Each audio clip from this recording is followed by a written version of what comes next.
Mitondra ny teny fiarabanantsika isa tokantrano manaraka izao fandarina zany malaza izao. Iresaka ny raharaha izay eo anivon'ny mpanatanteraka isika.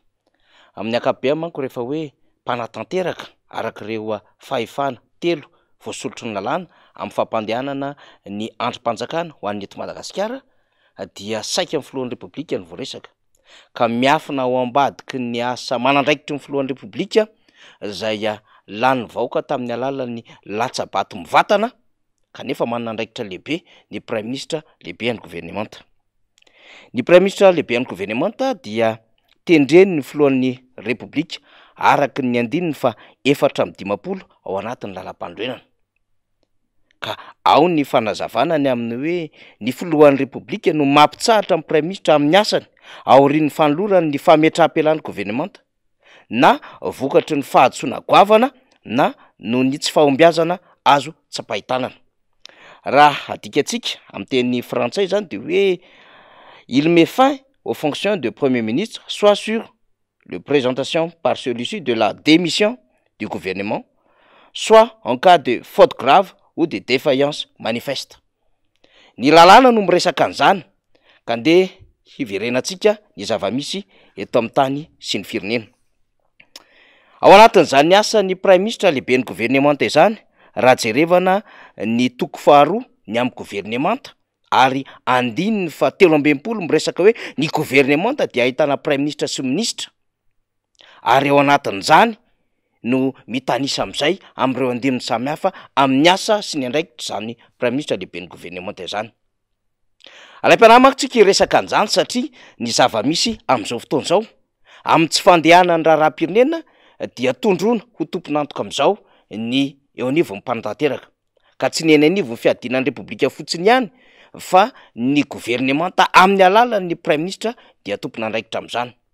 Prime Ministre moa efa niantsoroka zany andraikiny zany nanomboka amin'ny taona 2024 rehefa nikaroka ny gouvernemanta ny marimaritra iraisana teto Madagasikara taoriana ny hetsiky ny solombavambahoaka 17 taorian'ny avril 2024.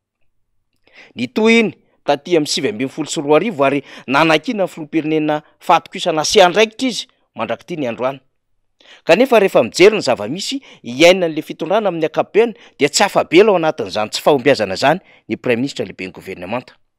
Ny andininy fa 15 dia miresaka amina andraikitra samihafa toy izao. Voalohany, ny Prime Ministre izy no mitarika ny politika ankapobeny fanjakana. Manana fahefana eo amin'ireo membre ao amin'ny gouvernemanta izay izy no mitarika ny asa sy tompon'andraikitra amin'ny fandrindrana ny asa ministera ary koa ny fanatanterahana ny fandarana asa-pirenena rehetra momba ny fampandrosoana.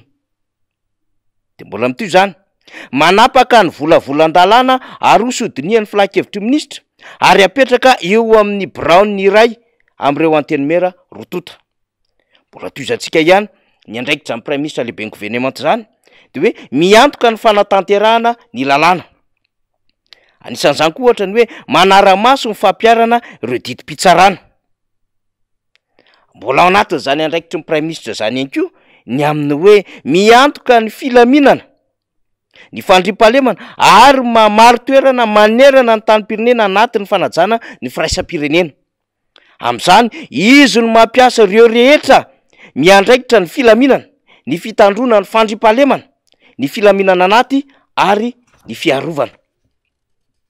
De ho tsongaitsika ao anatin'izany andraikitry ny Prime Ministre zany ihany koa ny hoe lehibe ny fitondran-draharaha mpanjakana, chef de l'administration, ary lehibe koa de ny hoe amin'ny andininy fa 19 de ao ny hoe mamaritra ny fampiarana ny politika ankapobeny fanjakana sy manapaka ny fepetra ho raisina iatoana ny fanatanterahana izany. Misany any anjara raharaha hafa izay tsy maintsy hakana ny hevitry ny gouvernemanta araky ny voalaza ny teny lampandrena ty sy ireo lalana manokana. Manapaka ireo fepetra fampiarana ny fandarana asa-pirenena momba ny fampandrosoana ara-toekarena sy ara-tsosialy ary koa amin'ny fanajariana ny tany izay no volavolaina miaraka amin'ny manam-pahefana any amin'ireo vondrom-bahoaka hitsinjara-pahefana. Zany rehetrarehetra zany no tany saitsika de ety nilazana fa mavesatra ny andraikitra ilay Prime Ministre. Saingy rehefa jerevana ny zavatra ataon'le gouvernemanta tarihan'le Prime Ministre efa indimy farafahakeliny no nanova ny mpikambana ao anatin'ny gouvernemanta ny Prime Ministre. nandritrin'izay telo taona sy tapan'izay, ary tao anatin'izany gouvernemanta zany no tsikaritry ny be sy maro ho nisy fitokonana be indrindra nandritry ny repoblika amin'ny fandimby teto Madagasikara. Fa izany gouvernemanta ny tary amin'ny prime ministre Tsay Kristin izany ihany koa no nahitana skandale be indrindra, ary nisina karazana rara mafana teto amin'ny firenena ka nahazo ireo minisitra samihafa solon'anarana izany. Ary zany gouvernemanta izany no anisan'ny gouvernemanta zay nifanenjana tamin'ny antenimieram-pirenena raha ohatra ka ny tantara no raisitsika. Ary gouvernemanta nisedra an'izany hoe tsy fahaiza-tantana izany, ary niteraka fimenomenonana teo amin'ireo vahoaka isanisan'izany. Ary ny prime ministre dia anisany tao anatin'ny fitantanana vonjimaika ny ministera ny Harenan-kibon'tany, tsaroany rehetra izany kanefa nahaverezana volamena 30 kilao tao anatin'izany ministera ny Harenan-kibon'tany izany.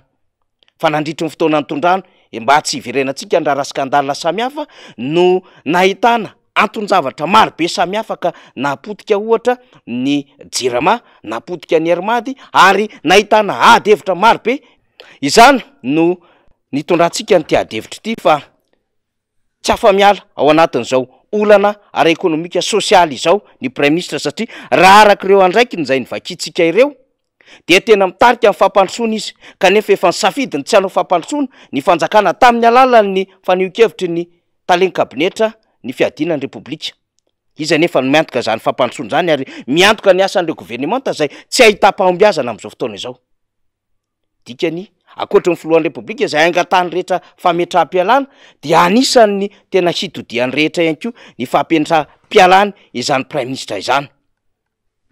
Raha raisina ny ady hevitra ao anatin'ity lalam-pandrenona ity dia azo heverina fa ahitana amin'izay tsy fahombiazana azo tsapahitanana izany ny gouvernemanta sy ny prime ministre. Ratsorina de hoe défaillance manifeste noho ireo zavatra nambarantsika ireo ny amin'ny tsy fahafahana ntsony mitondra. Ny seritrerisam-pirenena moa dia nanondro mihitsy fa inefficace, inefficient ny fitondrana amin'izao fotoana izao. Zany zava-misy, zany malaza. Apetraka any amintsika ala-peritreretany rehetra no afantatra izany, satria ny lalàna no vakitsika ary ny firenena no jerevantsika ka nitondrantsika amin'izay hoe ny tompon'andraikitra dia samy miandraikitra, miantsoroka ny andraikitra ny raisiny, miassumer ny responsabilitény eo anatrehany tsy fahombiazana. Anisany tsy afa-bela amin'izany ny prime ministre lehibe ny gouvernemanta amin'izao fotoana izao. Makasitraka tompolahy, makatela tompovavy.